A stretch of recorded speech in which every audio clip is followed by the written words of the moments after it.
right, guys, welcome back to another video. So I watched the PlayStation Showcase last night and I wanted to just come out here and just make an off-the-cuff video of my thoughts on the showcase itself. Now, this was about an hour and so event where they showed off a ton of games.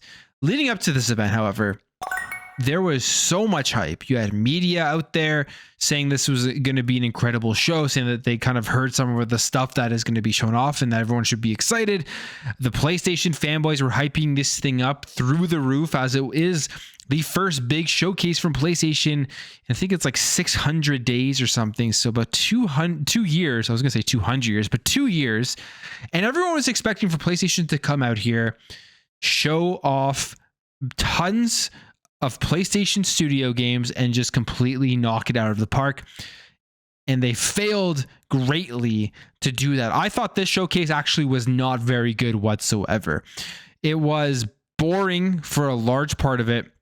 Lots of just filler that was thrown in there.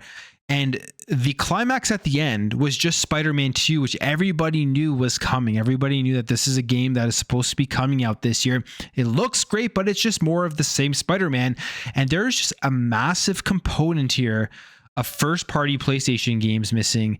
And PlayStation has completely left the door open right now for Xbox on June 11th to steal the show, to be the platform that everybody is talking about for the rest of this year, because there's nothing coming to PlayStation this year besides Spider-Man 2 that isn't even officially confirmed. It just said fall 2023.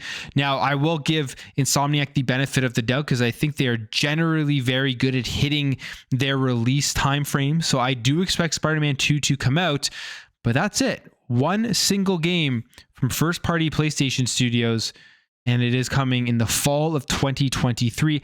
Everything else they showed off in this showcase was essentially third-party games and PlayStation VR games and indie titles. It was a huge event with a lot of filler in there, but there were a lot of great games for people to play. The one thing is, with all of these great games that they showed off, they are games that you're going to be able to play on Xbox, at least for a lot of the big ones. There was a really good tweet that Xbox they're fighting back a little bit here, which I think it's about time, to be completely honest, for them to make sure that they are on top of the marketing and doing things like this. They can't be Mr. Nice Guy anymore. And I tweeted here, Dark Phil has arrived, as Xbox tweeted out what a good looking group coming to Xbox. And it is 12 games in this picture here that were shown off at the PlayStation Showcase that are also going to be releasing on Xbox. Essentially, PlayStation just made a third-party showcase. That's basically what it was. One of the biggest games that they announced was Metal Gear Solid 3 Snake Eater, the remake, and then the Metal Gear Collection. All that stuff is coming to Xbox. Dragon's Dogma 2, a huge game, especially if you like the first one, coming to Xbox. Assassin's Creed Mirage. This is honestly one of the games that excited me the most throughout this entire showcase. And as soon as they showed it off, I'm like, obviously this is multi-platform, and they showed off gameplay of it. It's going back to the older Assassin's Creed. I can't wait to play this game.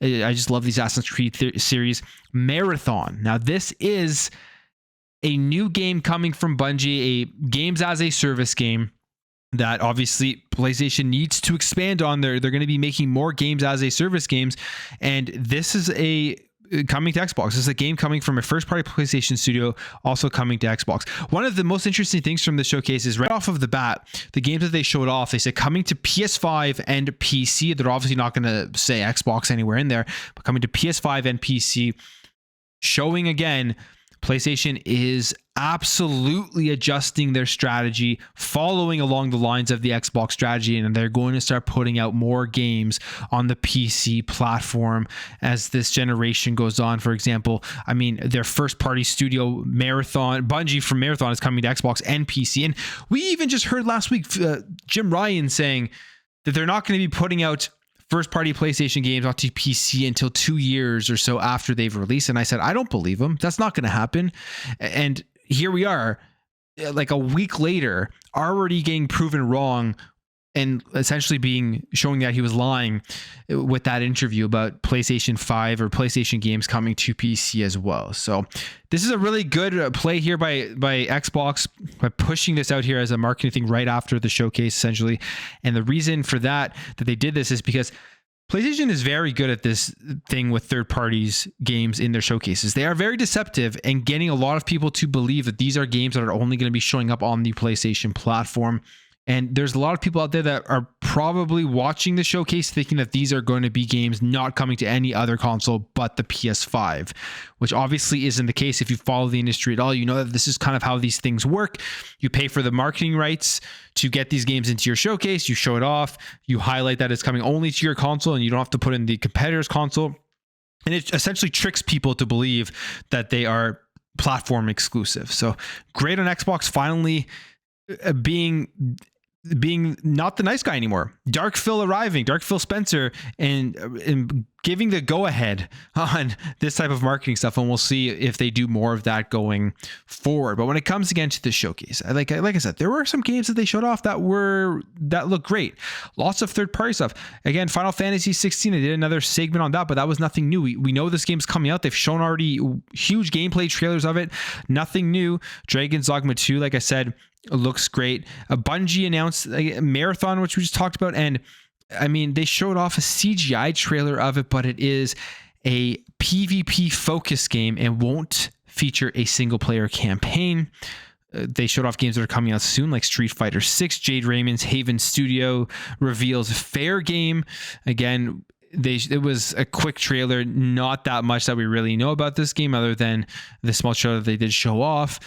They had two games here that was actually hilarious. Foam Stars, and they say your Foam Stars is a Splatoon-like shooter. As soon as I saw this game, like, they're copying Splatoon essentially, and this is coming from Square Enix. There was actually a large Square Enix presence in this studio, which again is bolstering that relationship between PlayStation and Square Enix. And they didn't announce any acquisition, but you know, that still eventually may come down the line. Who knows?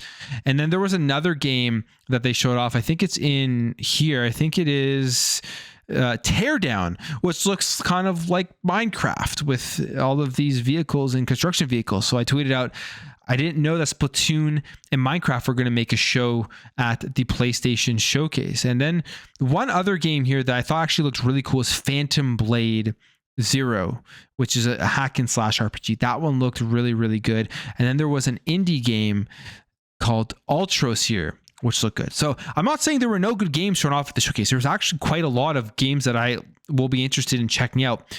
The thing here is that they're going to be all basically playable on other platforms, and PlayStation did absolutely nothing from their first party studios to get people excited, besides obviously ending it off with Spider-Man 2 at the very end, which people already knew was coming. And it's just more Spider-Man with a twist with the symbiote suit that you're going to get access to. Looks great. I am going to be playing it, but that's it.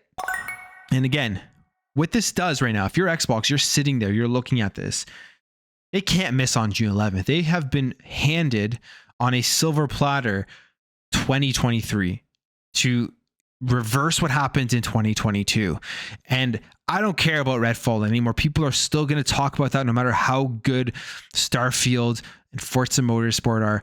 But if they deliver on Starfield and Forza Motorsport, then you had Hi-Fi Rush at the beginning of the year, they've absolutely will have knocked it out of the park in 2023. All of the crying about PlayStation or Xbox being dead and Redfall is such a red flag that they have no idea to handle their studios. All of that will go away if they have a great showcase on June 11th, and then they knock it out of the park with the Starfield release and the Forza Motorsport release, and then whatever else is going to be coming to Xbox this year. Hopefully there are some more announcements at the June 11th showcase, whether that is third-party stuff coming over to Game Pass or that is rumored first-party games like Hellblade 2 potentially releasing. But all in all, I didn't find this a very good showcase, especially after the fact that they haven't had a showcase in like 2 years. I think it was actually a pretty abysmal showcase in general, because I think people, like, I was sitting there waiting for more first-party content, more something to be surprised about.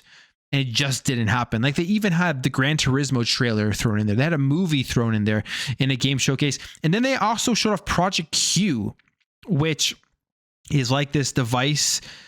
Where is it here? I was Googling it. Project Q, which is this device that we had already seen stuff about.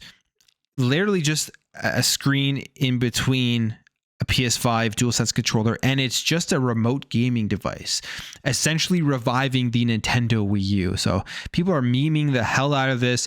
This isn't your typical PlayStation showcase that people are coming out here and trying to find like the good out of it. A lot of people are looking at this as it being a bad showcase, and I agree with them as well. So we'll see what happens on June 11th, but the door is open. Xbox has to deliver. This is their best chance right now in a while to be able to kind of get back after an abysmal 2022 without releasing a game and turning the tables on PlayStation for the rest of this year. But I will leave the video there, guys. If you enjoyed this video, hit that thumbs up. If you're new here, hit that subscribe, and I'll catch you guys in the next video.